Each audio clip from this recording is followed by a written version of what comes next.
Operations, my desk. Go ahead and poke around. If you want to know the particulars of how I do what I do, take a look at the book titled How to Be a Detective. It's real helpful, especially if you're new to the mystery-solving business.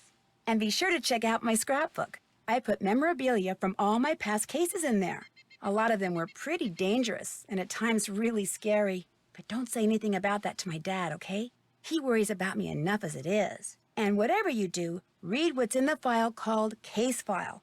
That'll tell you all about the mystery I'm about to try to solve. If you think you're ready to dive into that mystery, just click on the plane ticket and you'll be on your way.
The headmistress at the Waverly Academy for Girls has asked me, begged me actually, to discover who's been leaving mysterious notes for students and causing the strange accidents that always follow them.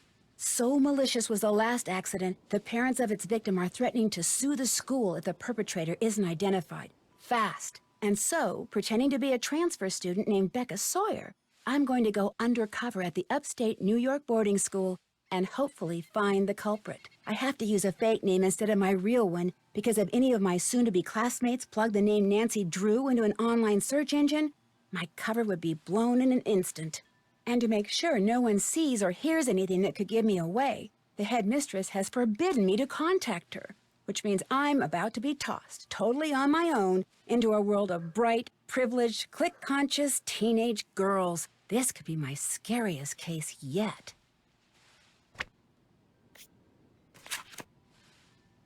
As always, your mission is to solve the mystery by stepping into my shoes and deciding my every move. In this game, you'll be able to sneak around the halls of the dorm after curfew, but don't get caught. Look for a good hiding place when someone's coming. You'll know you found one when you see the sneak cursor. In this game, you'll also have a cell phone with lots of features: phone, camera, clock, messages, and settings. Each mode can be accessed by selecting its icon from the main menu. Phone mode stores all the numbers you'll need to know. Bring up the correct contact or dial the number yourself and press call. Be sure to call Ned from time to time. He's my boyfriend. Camera mode allows you to take and view photos. When in camera mode, you can zoom in and pan before taking the picture.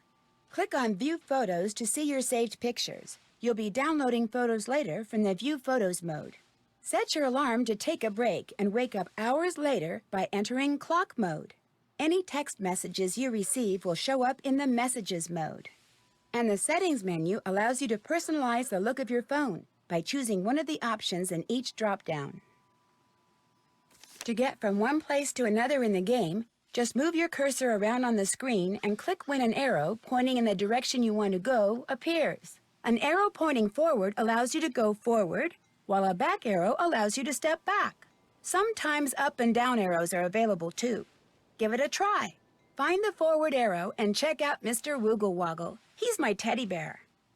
When you want to turn around, move your cursor to the bottom of the screen until it turns into an arrow that looks like a U-turn or back arrow, and click.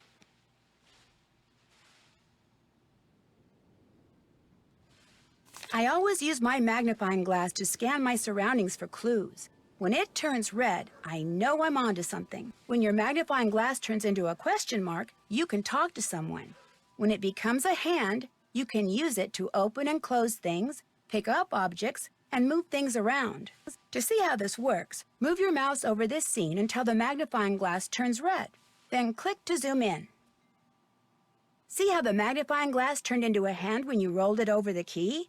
That means you can pick it up. When you click on an object with the hand cursor, that object gets added to your inventory. To see what's in your inventory, just click on the inventory icon at the bottom of the screen. To use an item that's in your inventory, just click on it. In fact, try clicking on the key.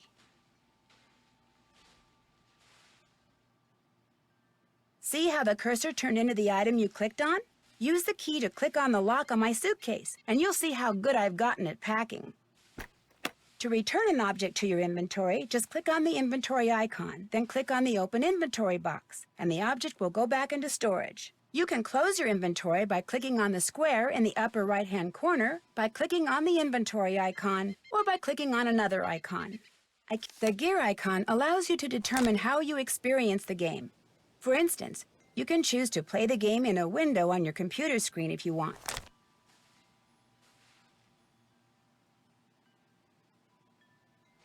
Questioning suspects is something all detectives need to know how to do. In the game, to get people to talk to you, all you have to do is click on them. Let's say I've clicked on Mr. Woogle Woggle here. Our conversation will appear in the text box with his words in yellow and my responses in blue. Click on a response and see what your suspect says next. If there are a lot of words in the text box, use the scroll bar to move the text up and down so you can read along. Excuse me, giant human person, but you seem to be pretty nosy, especially for someone who hardly even has a nose. I mean, compared to mine.